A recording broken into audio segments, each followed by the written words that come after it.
mon meilleur ami, mon ami de tout le... Amen. Amen. Nous allons lire dans le livre de 1 Jean chapitre 2, verset 15 à 17. 1 Jean chapitre 2, 1 Jean chapitre 2, verset 15 à 17. Je lis au nom du Seigneur. Amen. 1 Jean 2, verset 15. N'aimez pas le monde, N'aimez pas le monde, ni ce qui est dans le monde. ni ce qui est dans le monde. Si quelqu'un aime le monde, Si quelqu'un aime le monde, l'amour du Père n'est pas en lui. l'amour du Père n'est pas à lui. En effet, Tout ce qui est dans le monde, ce qui est dans le monde, la convoitise la convoitise qui est dans l'homme, qui est dans l'homme, la convoitise des des yeux et l'orgueil, yeux et l'orgueil, dû aux richesses, dû aux richesses, vient non du Père, vient non du Père, mais du monde. mais du monde. Verset 17. Or, le monde passe, Or, le monde la passera, sa convoitise aussi. et tout ce qui est du monde et la convoitise passera aussi. Mais celui qui fait la volonté de Dieu Celui qui fait la volonté de Dieu demeure éternellement. demeure éternellement. Alléluia. Amen. Celui qui fait la volonté de Dieu demeure éternellement. Mais celui qui fait la volonté du Père, celui qui fait la volonté du Père demeure éternellement. Amen. Alléluia. Amen. Celui qui fait la volonté du Père. Un jour, les hommes sont venus dire à Jésus dans la synagogue, tes parents, ton père, ta mère, tes frères, tes soeurs sont dehors, ont besoin de toi. Et dans notre version, il dit, qui est mes parents? Qui est mon frère et ma soeur? Il dit, mon frère, il montre le doigt à ceux qui étaient là. Il dit, mon frère, ma soeur, mes parents, c'est ceux qui sont ici, qui écoutent la parole de Dieu. Amen. Et ceux qui font la volonté du Père. Amen. Alléluia. Amen. Mon père, ma mère, mon frère, ma soeur, c'est ceux qui sont là, qui écoutent la parole de Dieu et qui font la volonté du Père. Et quelque part, il dit, les parents ils sont venus les chercher. Il dit, pourquoi tu nous fais comme ça?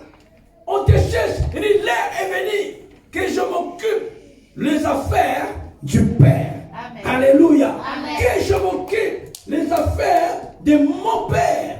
Alléluia. Amen. Et celui qui fait la volonté du Père demeure éternellement. Amen. Celui qui fait, tu ne peux pas faire quelque chose que tu n'as pas la connaissance.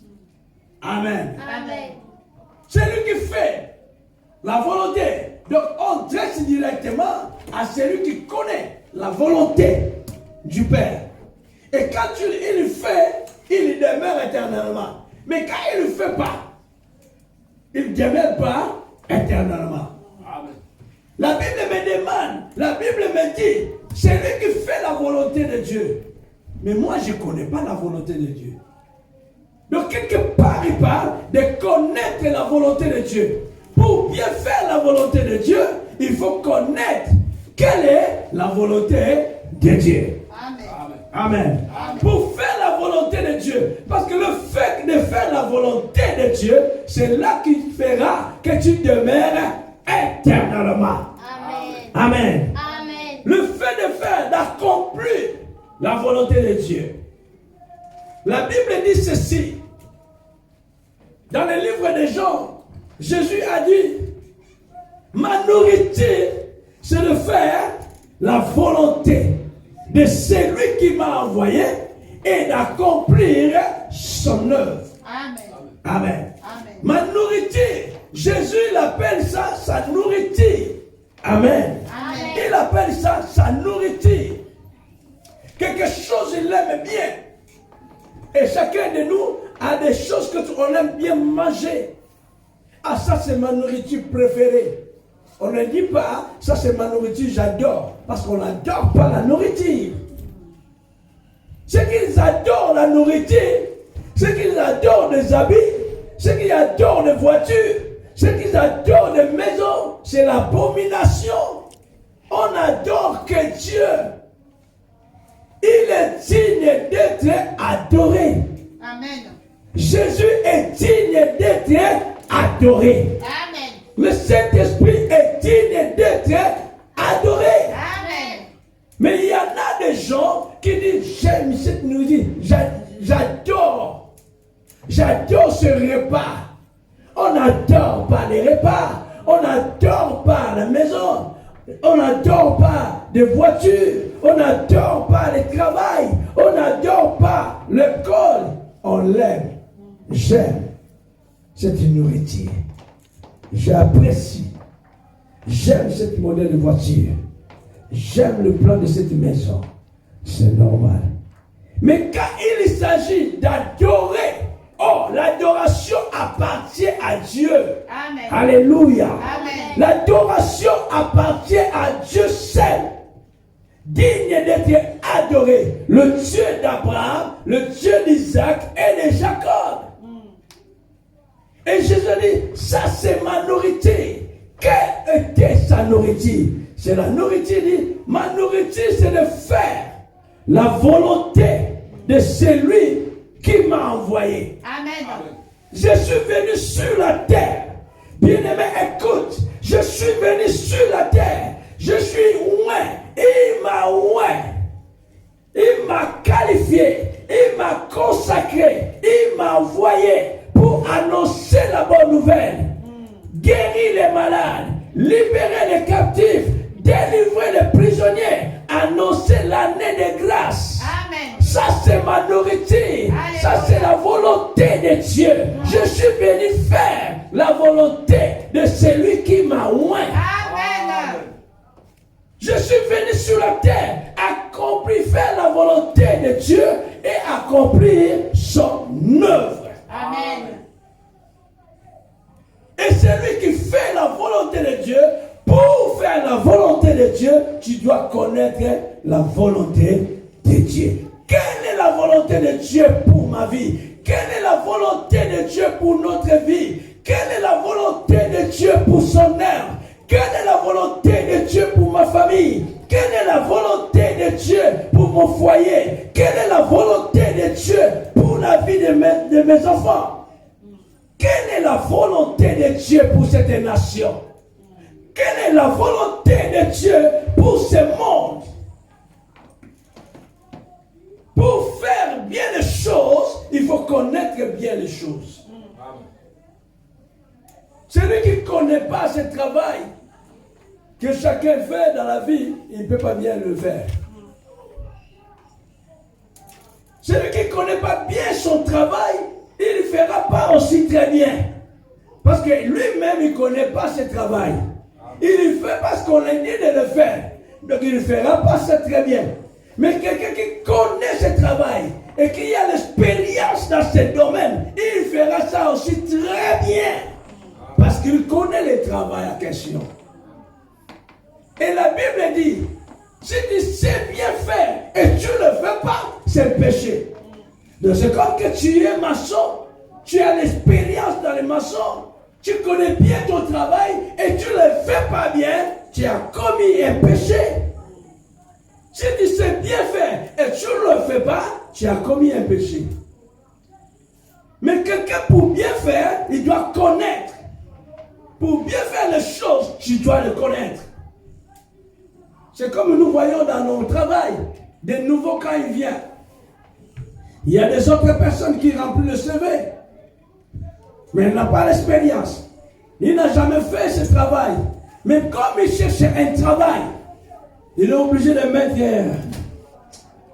il a écrit seulement, je suis aide cuisinière, je suis maçon, 1 an d'expérience, 2 ans d'expérience, je suis auxiliaire de vie, mais il n'a jamais fait.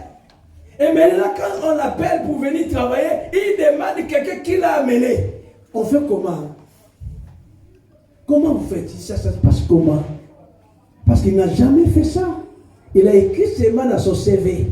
Je suis préparateur de commande pendant 5 ans. Il a rempli le CV. Il a envoyé le CV. Maintenant, le CV soit accepté, sans candidature. Monsieur, vous allez venir travailler. Là, comment je vais faire? Je n'ai jamais fait ça. Mais c'est toi qui avais écrit ça dans ton CV. Il demande maintenant aux autres, comment faire? Comment faire? Comment faire? Pendant qu'il était dans ce boîte, il ne fera pas très bien. Il va simplement bricoler en regardant les autres. Je vois ça là, je travaille. Quand les jeunes viennent, s'ils regardent comme ça, tu dis, wow, il est en train de construire une tour Eiffel ou quoi? Et tu, par l'amour, par la compassion, tu viens vers ces gens-là, tu dis, tu vois ça, ça et ça. Quand tu arrives dans tel avenir, tel allée, attention, fais ça, fais ça, fais ça. Quand tu trouves tel, on te demande ça, n'allez pas vite. Voilà, je te montre les stratégies. Fais ça, fais ça, fais ça, puis tu vas aller vite. Donc tu comprends directement, la personne n'a jamais fait ça. Il ne peut pas faire très bien. Il est en train de bricoler. Mais le jour où il va prendre conscience, il va connaître le travail, il fera cela très bien. Alors s'il ne fait pas très bien, ça devient une négligence quelque part. Parce que tu sais ce travail, tu as l'expérience de ce travail. Mais pourquoi tu ne fais pas bien? Ça aussi c'est côté mauvais. Mais c'est lui qui connaît la volonté de Dieu. Pour faire la volonté de Dieu, tu dois connaître quelle est la volonté de Dieu pour ma vie. Beaucoup de personnes se posent des questions quand ils sont dans les moments de souffrance. Ah, je souffre. Je suis resté longtemps dans cette maladie. Je priais, je gênais, j'ai fait gauche et droite. Je suis parti voir un homme de Dieu. Je suis parti dans telle église. Je fais les offrandes, je fais le dîme, je fais le vœu pour que Dieu me guérisse. Il n'y a pas un changement. Quelle est la volonté de Dieu? Mais les gens arrivent à poser dure question, Seigneur, pour telle situation, quelle est ta volonté? Les hommes ont leur volonté, Dieu aussi a sa volonté. Il fait tout selon sa volonté. Et ça pousse les hommes d'aller vers Dieu, demande à Dieu, quelle est ta volonté par rapport à cette situation? Qu'est-ce que tu as dit par rapport à ma situation? Ça fait longtemps que je suis resté dans ces problèmes. Ça fait longtemps que je suis là. Qu'est-ce que je fais dans sa vie, dans ma vie? Et tellement qu'il a fait des sacrifices et des sacrifices, il n'y a pas de réponse. Maintenant, il revient en arrière vers Dieu. Seigneur, Père, quelle est ta volonté? Et c'est là, par le Saint-Esprit, Dieu arrive à enseigner maintenant la personne par le Saint-Esprit. Ma volonté, dans cette situation, voilà ça ma volonté. Et la personne reçoit maintenant la révélation, la volonté de Dieu par rapport à sa situation. Il change directement sa façon de voir les choses. Amen. Amen. Amen. La volonté de Dieu. Tu ne peux pas faire la volonté de Dieu si tu ne connais pas. Et là, ce que nous sommes en train de parler à ce moment, où va le monde? Où va le monde? On avait parlé dimanche passé. Comment voyez-vous ce monde? Et spirituellement et physiquement. Comment voyez-vous? Comment vous voyez ce monde? On va où? On a parlé que le monde d'aujourd'hui c'est méchant. C'est horrible. Il n'y a plus d'amour. Il n'y a que des combats, il n'y a que des guerres, il n'y a que des violences. Des horribles choses qui passent dans le monde aujourd'hui. Et ceux qui sont puissants écrasent ceux qui sont rien. Ceux qui sont puissants écrasent le pauvre, dominent les pauvres, marchent sur les pauvres. Les pauvres, il n'a pas un mot à dire. On les pluge, on les traite comme un esclave. Voilà le monde d'aujourd'hui. Il n'y a pas la compassion. Il n'y a pas la compassion. Il n'y a pas la miséricorde. Il n'y a pas l'amour. Même ceux qui avaient l'amour avant, leur amour aujourd'hui s'est refroidi. Tu appelles quelqu'un dans le téléphone, tu écoutes la personne, le froid dans le téléphone. C'est déjà parce qu'il y a une autre sémence dans son cœur. Il ne veut pas dire, mais tu vois, son aspect est changé. Les gens deviennent méchants. Les gens deviennent égoïstes, orgueilleux. Et l'injustice est passée partout. La violence est partout. Des crimes partout. Les sacs qui coulent partout. Le monde d'aujourd'hui devient terrible, compliqué et difficile. L'infidélité est montée dans une dimension. La méchanceté, l'infidélité, l'orgueil, le mensonge, la convoitise. Les gens aiment, comme nous avons parlé, aiment de l'argent plus que celui qui a créé. Les gens aiment l'argent plus que Dieu. Les gens aiment le matériel plus que Dieu. Les hommes aiment les femmes plus que Dieu. Les femmes aiment les hommes plus que Dieu. Et les hommes aiment la religion plus que Dieu. Le monde est perdu. Le monde est chaotique. Et la Bible nous parle aujourd'hui. Il dit, dans le verset 15, n'aimez point le monde. Aimez pas le monde. J'aime le monde. La Bible dit quelque part, nous sommes dans le monde, mais nous ne sommes pas du monde. On est là, mais on n'est pas du monde. On est là par rapport à une mission accomplie sur la terre. Tu es dans le monde, mais tu n'es pas du monde. Ceux qui sont du monde n'écoutent pas la parole de Dieu. Amen. Mais ceux qui sont de Dieu écoutent la parole de Dieu. Amen. Parce que Dieu est leur Dieu. Amen. Dieu est leur Père. Amen. Ceux qui sont dans le monde, ils vivent les choses du monde. Ils se comportent comme les gens du monde parce qu'ils sont du monde. Ils marchent selon les principes du monde. Ils font des choses du monde. Ils ont fait leur choix de vivre selon le monde.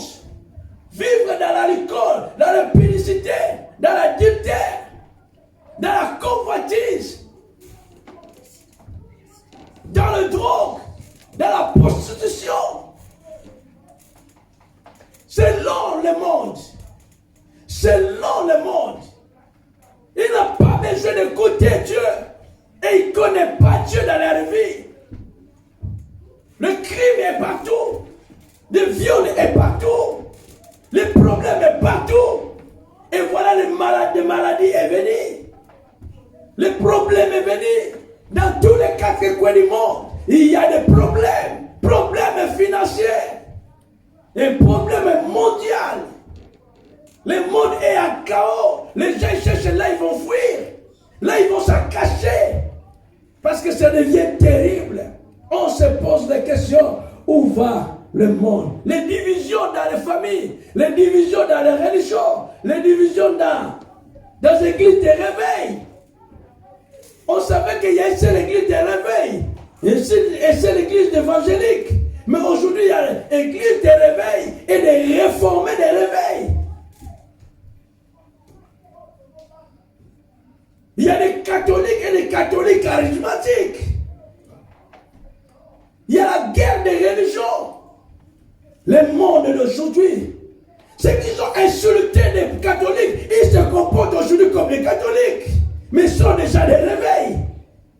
Ceux qui ont insulté les catholiques par rapport à leur habillement, par rapport à leur tenue, et aussi, ils se portent maintenant cette tenue des catholiques, cette tenue des papes, cette tenue des évêques, des archibishops. Dans l'église de réveil, il y a des prêtres aujourd'hui. Dans l'église de réveil, il y a des archibishops. de noms qui règnent là-bas en Italie, là-bas dans le Vatican. Le monde est dans les troubles. Le monde est compliqué. Si tu rentres dans leurs choses, tu es d'accord avec eux. Mais si tu ne rentres pas dans leurs choses, ils commencent à te combattre. Parce que tu ne veux pas adhérer dans leur plateforme. Aujourd'hui, il y a des plateformes des hommes de Dieu. Des clans entre eux. Amen. Il y a des charismes, il y a des gens de logique. Amen. Ceux qui sont sur la parole, ceux qui sont dans le ministère du combat spirituel. Amen. Ceux qui sont dans le ministère de la délivrance. Chacun a un camp. On appelle là-bas c'est le réveil. L'autre là-bas c'est le charismatique. Là-bas le ministère du combat spirituel. L'autre là-bas le ministère de la délivrance. Et tout ce monde-là, il n'y a pas la relation. Amen. Mais nous prêchons le même Jésus. Quel est le Jésus que nous prêchons? Amen. Quel est Jésus que nous sommes en train de prêcher? Amen. L'église, le monde est entré à l'église. Le monde est entré à l'église. Les choses que nous voyons dans le monde, on avait vu dans le monde, maintenant est dans l'église. Amen. Avant les gens prêchaient la parole, un homme pour une femme. Mais aujourd'hui, il y a des pasteurs qui ont 2, 3, 4 femmes. Même 10 femmes aujourd'hui. Soit disant raison que Salomon avait beaucoup de femmes. Mais ce n'est pas la raison. Mais regardez un peu dans le début. Quand Dieu a créé Adam, il n'avait pas créé 2 Adam. Il n'a pas créé 2 Ève. Mais il avait créé un seul Adam et un seul Ève. Mais aujourd'hui, il y a même dans l'église, il y a des hommes de Dieu qui ont leurs femmes à la maison, femmes de la maison et femmes de ministère. Amen. Dans quel verset, dans quelle Bible qui parle de cela? Merci. Voilà le monde qu'on vit aujourd'hui. Aujourd'hui, il y a des coups d'État dans les ministères aujourd'hui. On te laisse une église à diriger. Tu donnes un coup d'État à la personne qui a bâti l'église. Récupère les âmes. Tu vas partir avec eux. Et où? Est-ce que c'est toi qui étais parti à la croix? Mais c'est le Jésus. L'impudicité est entrée à l'église. Oh non, si on ne prêche pas ça, amen, les gens vont fuir l'église. Tu ne peux pas prêcher la fidélité. Il y a des hommes infidèles dans l'église. Amen. Des hommes mariés infidèles dans l'église, il y en a. Amen. Amen. Avant, on a critiqué l'église protestante. On a critiqué l'église catholique. Oh, là-bas, ils ne prêchent pas l'infidélité. Il y a beaucoup d'impudiques. Il y a beaucoup de hommes infidèles. Il y a beaucoup de femmes infidèles. Aujourd'hui aussi, dans nos églises évangéliques, l'église de réveil, il y a des hommes infidèles, à commencer par le pasteur. Amen. Infidèle à sa femme. Amen. Amen. Il y a des femmes aujourd'hui infidèles, femmes mariées infidèles. Amen. À la maison, tu as un papa des enfants. Mais à côté, il y a un petit chéri. Tu as un père de famille à la maison. Mais à côté, il y a un petit chéri. Quel est Dieu que nous servons? Quel est Dieu que nous prêchons? Voilà, le monde est venu dans l'église. Il n'y a plus la différence. Mais la Bible dit, il y aura la différence de ceux qui servent Dieu et ceux qui ne le servent pas. Amen. Il y a la différence. Il faut qu'il y ait la différence. Et la Bible dit, n'aimez pas le monde, ni les choses qui est dans le monde. N'aimez pas le monde. Le mot aimer, c'est se donner au monde. Quand quelqu'un aime le monde, la musique du monde, aujourd'hui, l'église joue même les chansons du monde, des rythmes même du monde, que rythme inspiré par un musicien, un rythme inspiré des musiciens du monde. Le guitariste de l'église, il est en train de jouer le rythme inspiré des musiciens du monde. Oh, le musicien du monde, il a son alliance avec le diable. Amen. Amen. Les musiciens du monde, ils ont leur alliance avec les démons. Mais toi, tu joues ton solo. Tu joues ton façon de jouer les bases. Les gens comprennent, les gens du monde disent, regarde le style qu'il a joué là. Les notes qu'il a joué là, c'est les notes d'un tel. Quel est tel? Un tel du monde.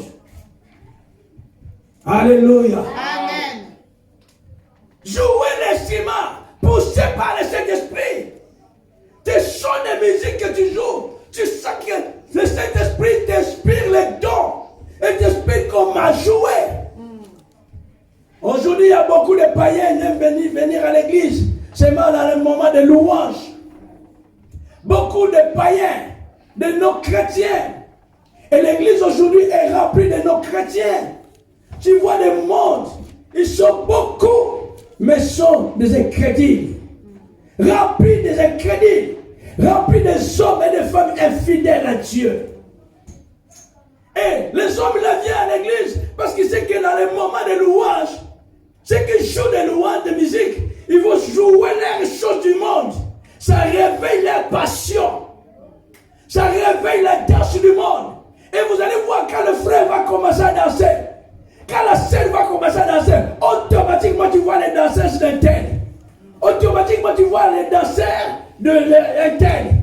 Parce que la manière le frère il danse, tu vois les pas, et juste net du tel.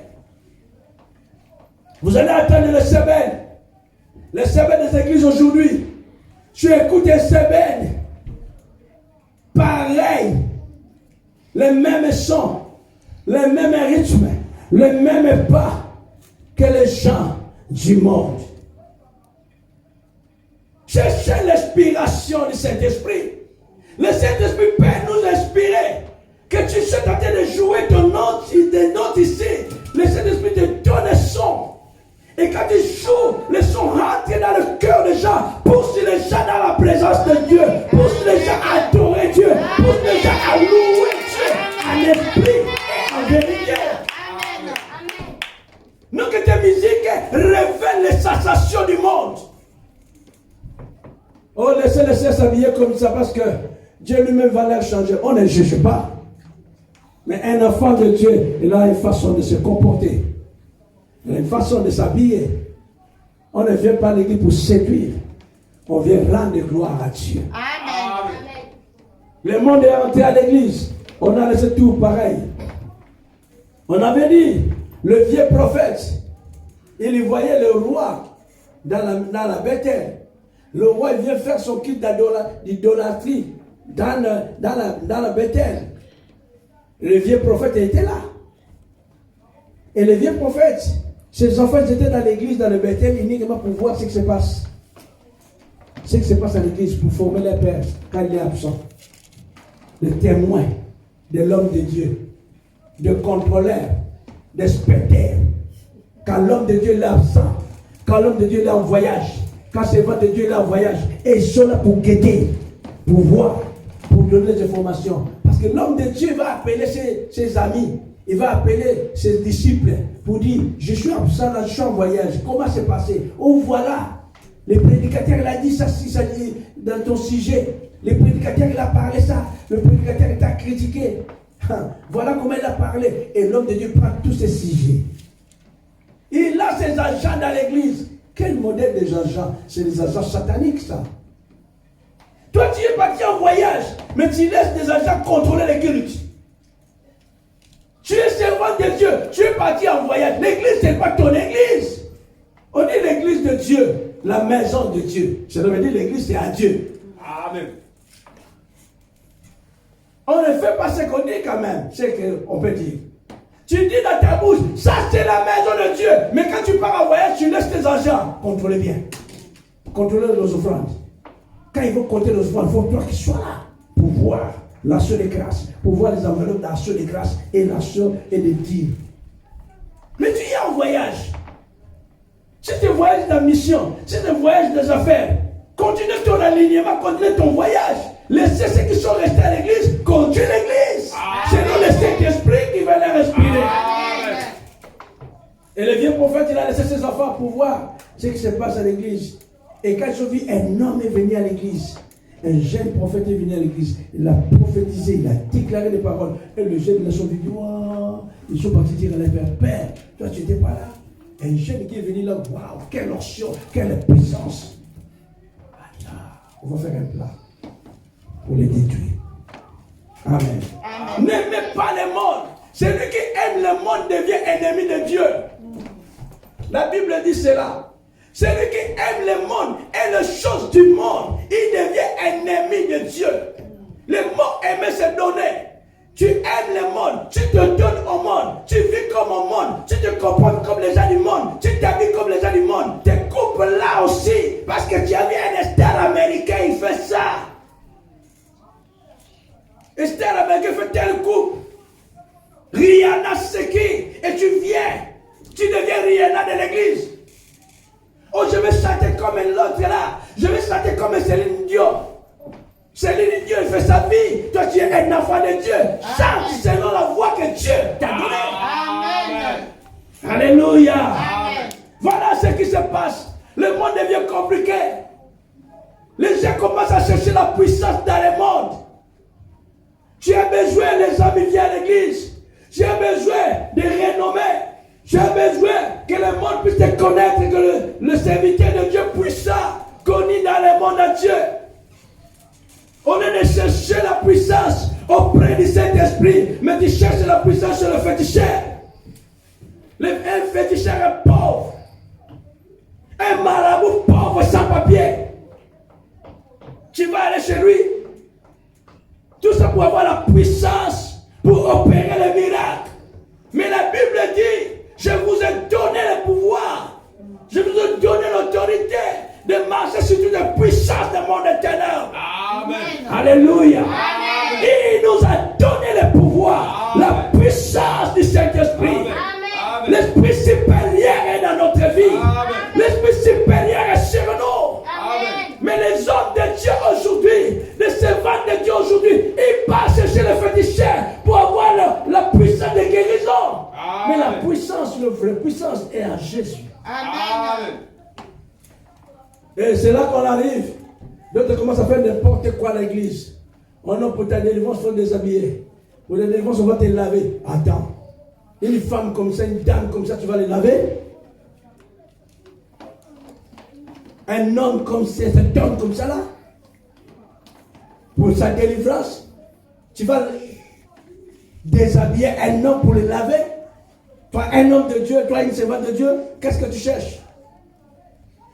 Qu'est-ce que tu cherches? Dieu t'a dit qu'il faut laver les gens? Oui, tu vas donner la raison parce que Jésus a lavé le pied. Mais toi qui sais, qu'est-ce que tu cherches? N'aimez pas le monde. Dans les choses du monde, les choses sont horribles. La Bible dit, si quelqu'un aime le monde, l'amour du Père n'est point à lui. Si quelqu'un aime le monde, parce que tu aimes le monde, tu vas vivre comme le monde. Comme tu aimes le monde, peut-être vous allez me parler. Dieu aime le monde, mais Dieu n'aime pas les péchés. L'amour de Dieu est manifesté. L'amour que Dieu a manifesté pour le monde. Parce que la Bible dit, quand Dieu a tant aimé le monde, il a donné son Fils unique. Il a donné Jésus pour que Jésus vienne sur la terre pour sauver ce monde chaotique. Jésus est venu pour sauver le monde. Pour sauver les hommes. Pour sauver toi et moi qui est dans l'esclavage du péché. Jésus est venu pour nous libérer du péché. Alléluia. Amen. Il aime le monde, mais il n'aime pas le péché. Il aime les pécheurs, mais il n'aime pas les péchés. Parce que le péché, c'est de la désobéissance de la parole de Dieu. Le péché, c'est la désobéissance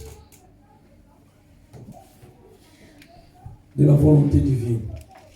Et c'est pour ça que la Bible dit là, le salaire du péché, c'est la mort. Et quand quelqu'un aime le monde, il devient ennemi de Dieu. Jacques chapitre 4. Jacques 4, 4.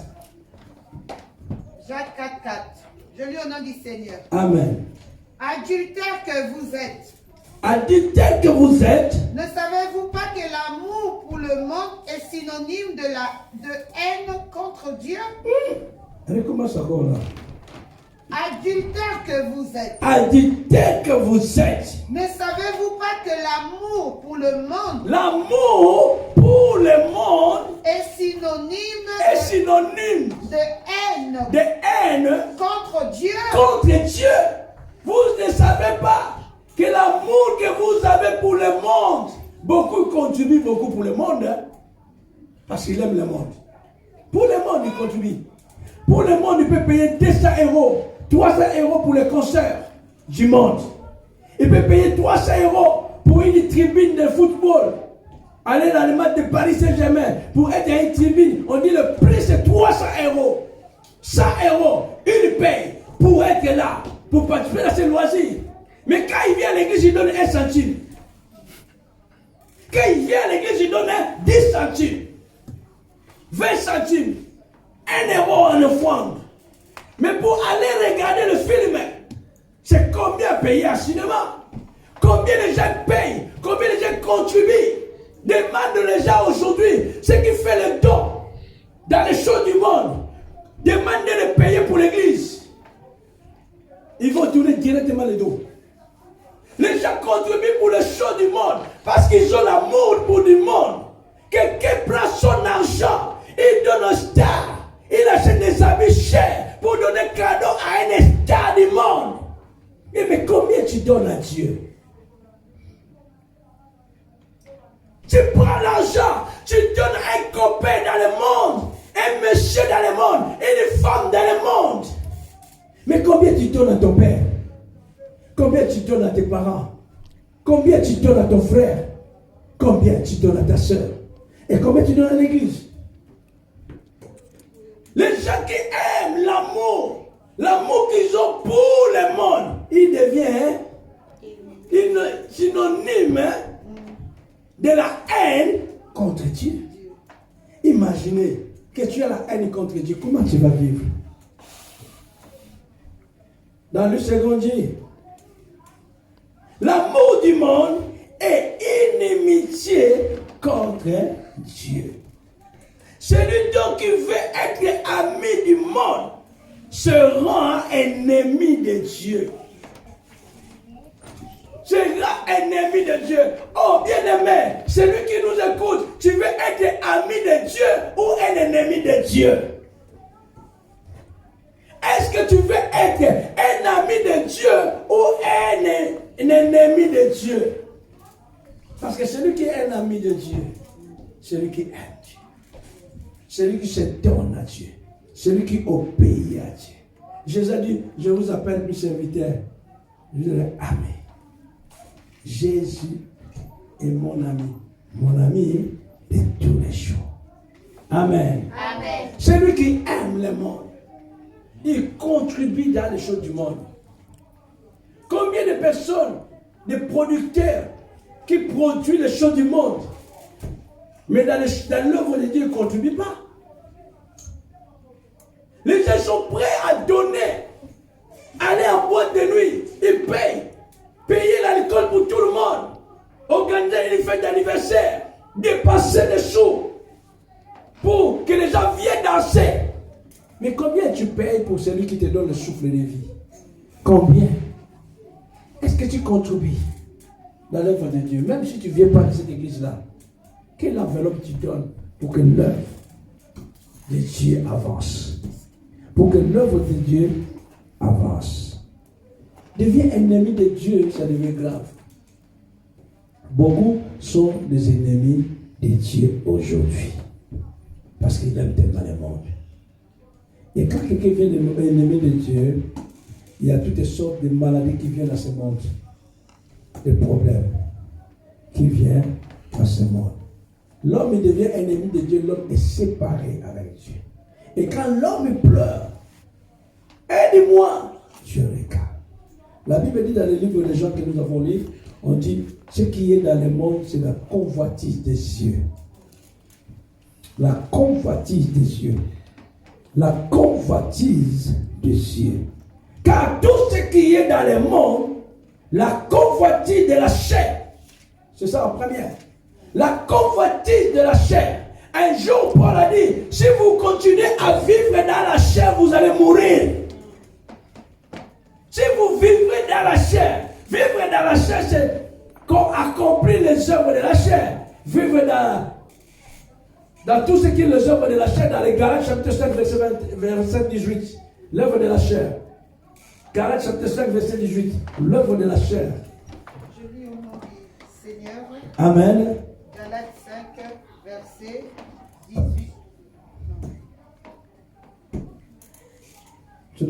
Galates 5, verset 17, ils ont dit quoi? Verset 17, ils ont dit, en effet, la nature humaine a des désirs contraires à ceux de l'esprit. Verset 18. Verset 18, cependant, si vous êtes conduit par l'esprit, vous n'êtes pas sous la loi. Non, verset 17 comme verset 17. Verset 17, en effet, la nature humaine a des... La nature, là-bas ils appellent ça la nature humaine. Mais dans l'autre livre, c'est qu'on dit l'œuvre de la chair. En effet, la nature humaine a des désirs contraires à ceux de l'esprit. La nature humaine, frère, la nature humaine, c'est le besoin du corps, qui est au contraire des choses de l'esprit. Ils ont dit quoi? L'esprit a des désirs contraires à ceux de Les esprits aussi, l'esprit, c'est qui est en nous, et les désirs au contraire, on attire de la chair. Ils sont opposés en Le Dieu s'oppose. de sorte que vous ne pouvez pas faire ce que vous voudriez. De sorte que vous ne pouvez pas faire ce que vous voulez. Mais il était qu'enfant de Dieu.